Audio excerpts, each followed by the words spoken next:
Okay, as we continue this dive into Mindful Tarot, we look at part 1, from Romantic to Mindful Tarot. So there is all there is. It was a mild Oregon winter morning about a dozen years ago. The low sun filtered through the mist. The air was damp but crisp. Bundled in a fleece blanket in a rusted garden chair by the side of the building, I tucked my legs underneath me, sitting cross-legged like I might on a meditation cushion. But I wasn't meditating. I was sipping my tea during a break in the 7-day silent retreat at this urban meditation centre. I was also crying. My heart, in fact, was literally aching. I could almost feel the cracking of bone and cartilage across the sternum. There was nothing wrong. I had a great marriage and a fulfilling job. All my loved ones were safe and healthy, and I myself was healthy as an ox. My heart wasn't breaking from any external forces. Instead, it felt like my core, the inner reaches of my chest cavity itself, had become a vacuum so acute, such a yawning and empty space, that my heart was now splitting open from the inside. I had spent the previous 4 days in silent contemplation, wrestling with all the mirrored ways that I tended to lose myself through daydreaming, through sleepiness and the heaviness of boredom, or through the giddiness of restless energy. I had been grappling with all the habitual ways that I would often push and pull my world, leaping forward into the future, obsessing backwards into the past, always trying to escape the confines of the present moment. In short, in the last 4 days of contemplation, I've been assiduously working with my own chronic dissatisfaction. In the ancient Indian language of the Buddha and his followers, this statement is called dukkha, a word that is often translated as suffering, but literally means something more like unsatisfactoriness. Dukkha describes our deeply ingrained sense that this present moment is not enough, that we can't be sated or full or find abundance in the world that is right here and now. Things that are good are either not good enough or too temporary to soothe our hungry hearts. Things that are bad need to be shed and shoved off quickly, and things that are sort of meh, that we neither want nor reject, are pretty much unacceptable too. Dukkha shapes our world into the mobile app terms of swipe left and swipe right. Thanks to Dukkha, we see our lives as a series of thumbs up and thumbs down, likes and dislikes. Dukkha is the currency of a world in which we lose ourselves continually, because we're always darting off somewhere, seeking that other something that we imagine will finally fill us up. I have just spent 4 days perched cross-legged on my meditation cushion, striving to overcome my chronic state of dissatisfaction. I have kept reeling myself back in, reminding myself not to look for meaning or juiciness somewhere else. I had kept bringing my attention back to my breath, to the sense of my hips poised upon the cushion, to the weight of my body, to the concrete sensations of my skin, nose, eyes, ears and mouth. I'd kept reminding myself there's nowhere else, there's nothing else, there's just right here and right now. And right then, sitting with my perfectly good tea, the waves of dissatisfaction were swelling to tsunami proportions. This bleeping universe, this is all there is, really? This is it? This tea in this winter morning, this silly body of mine, and this silly sky overhead, and this silly broken heart, with these silly tears mingling with snot and chilling in the air against my skin. Really? Are you kidding me? Is this stillness all there is? Is this really all there is? I'm not sure who I was talking to, but I just kept repeating these words silently to myself at first, and then out loud. In that funny, masochistic way we have of repeating words that name our pain. Really? This is all there is? This is all? Really? This is all there is? And then the sounds of a sitting morning burst in. There was a clattering of glass and an echo of hydraulic gears engaging and disengaging.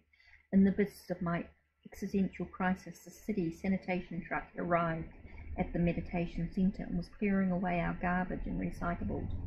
And then I noticed the chirping of the thrushes and tuies, and the scratching and scrambling of squirrels at the base of the yard's gnarled and spreading fig tree, and a slight breeze brought the tangy of wood smoke and the mushy, slightly mouldy smell of dark waterlogged earth and the taste like green wood of my tea still lingered on my tongue, and the cold and heavy ceramic of my mug weighed smooth in my hands.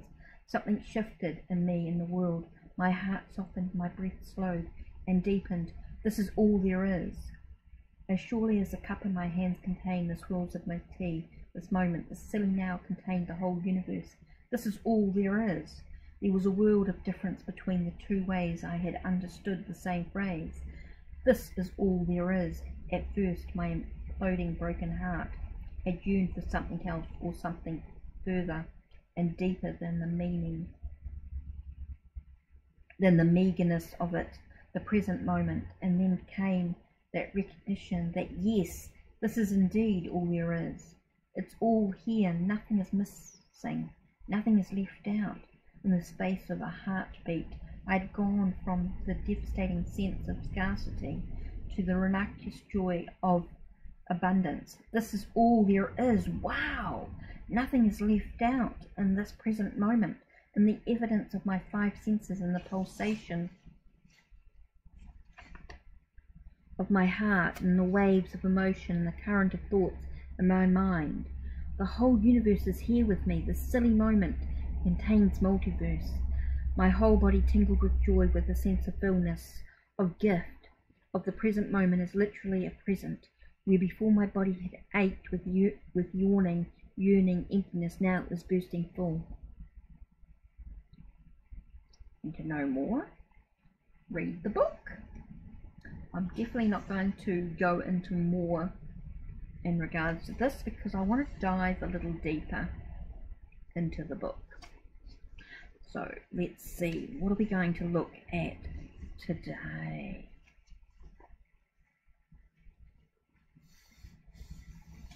The Wheel of Life.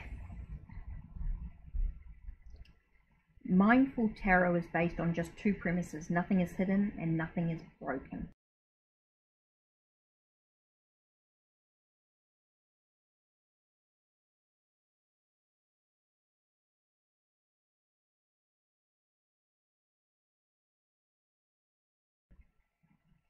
Okay, so what we're going to do here is the Wheel of Life.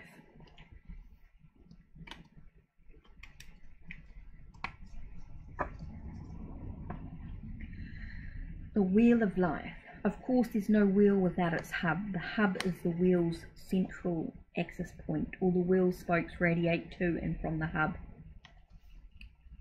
Without the hub, the wheel simply cannot turn, and yet as the wheel turns, the hub itself remains perfectly still. As the centre point, it enables spinning, but it in itself does not spin. As that incredible 19th century poet of the abundant life, Walt Whitman, reminds us in Songs of Myself, there is no object so soft that it makes a hub for the wheeled universe. The still point at the centre of our spinning life is just wherever we happen to be. It's just the present moment, here and now. Mindful tarot helps us linger in the stillness through a process of embodied reading and gentle inquiry. The still point, this hub at the centre of the wheel, is nothing more nor less than the attentive standpoint of an open and non-judgmental awareness. No matter how active or restless my body, heart and mind become, my awareness can be at ease. I can rest and be still here at the very hub of my wheeled universe. To use another metaphor, my awareness can ride the waves of my experience like an anchored ship rising and falling gently on the ocean swells. Moored in place by the anchor of mindful attention, I can investigate the rising and falling tides of my life. Whether I view life as churning waves or a spinning wheel, an open and non-judgmental awareness serves as my still point. Further explore this idea in the next chapter. Okay, in the Wheel of Life spread, the centre card represents a still point of awareness, serving as the hub of my year's wheel.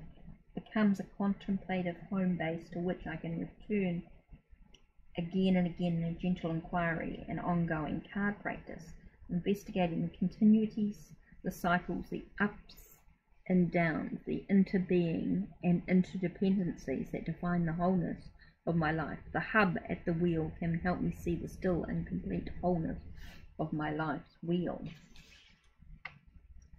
Let's explore this year's Wheel of Life spread. Nothing is hidden. Okay, so we're not going to go into her Wheel of Life. I think we need to explore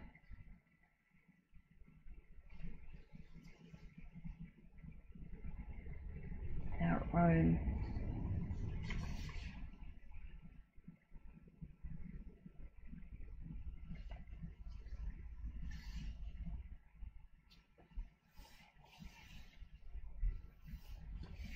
So what we're going to do is start with the centre card.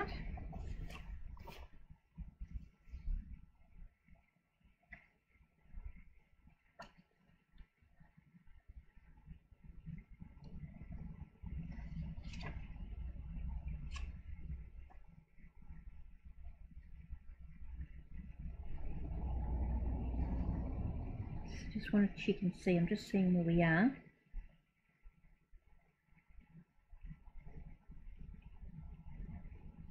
Oh, okay, we're looking at each month, okay.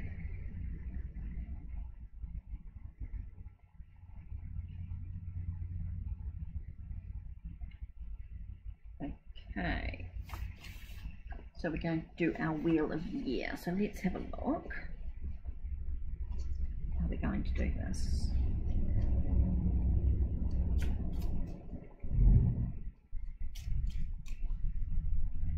So the hub, the card in the centre, right? Let's see if we can just move that down a little bit. It just seems to have popped up.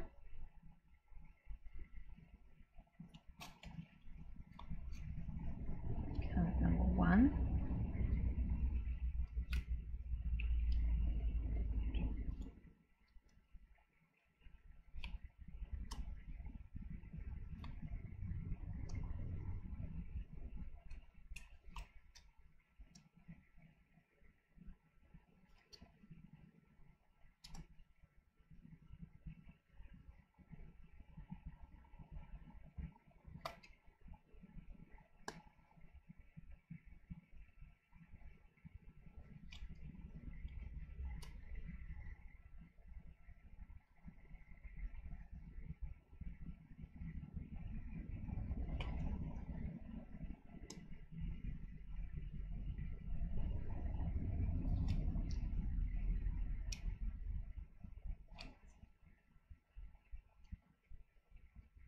So 1, 2, 3, 4, 5, 6, 7, 8, 9, 10, 11, 12.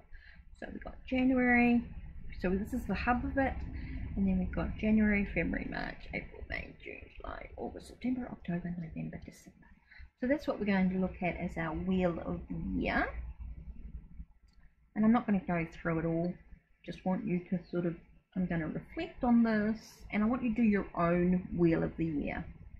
Okay, so as we go through this book, we're going to start with our own Wheel of the Year, and once we've done that, then we can continue the next part of the journey.